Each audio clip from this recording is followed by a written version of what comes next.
대선 직전 이재명 대통령 선거법 위반 사건을 파기환송했던 대법관들이 종이 기록으로 사건 심리를 했는지 여부가 오늘 국정감사에서 논란이 됐습니다. 7만 쪽에 달하는 사건 기록을 전부 종이로 복사해 검토했냐는 질의에 천대엽 법원 행정처장은 확답을 하지 못했는데요. 당시에 사건 기록을 반드시 종이 문서로 검토하도록 규정돼 있었습니다. 종이가 아닌 전자문서로 검토를 했다면 당시 파기환송 심리 절차 자체가 현행법을 위반한 게 됩니다. 김세영 기자가 보도합니다. 이재명 대통령의 선거법 위반 사건 기록은 모두 7만 쪽으로 200페이지 책 350권 분량에 달합니다. 대선을 코앞에 두고 초고속 심리를 한 대법관들이 과연 방대한 사건 기록을 모두 검토했는지 여부가 핵심 의혹입니다. 그런데 대법원의 파기환송 판결 당시 형사소송법에는 사건 기록을 반드시 종이 문서로 검토하도록 규정돼 있었습니다.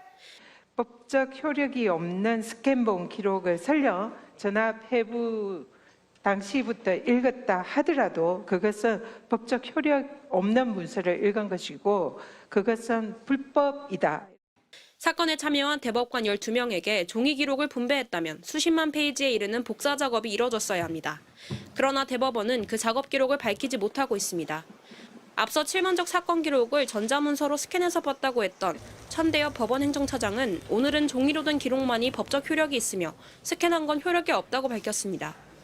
그럼 이 사건의 효력이 있는 이제 원본 형사 사건에서 기록은 이제 종이 기록입니다.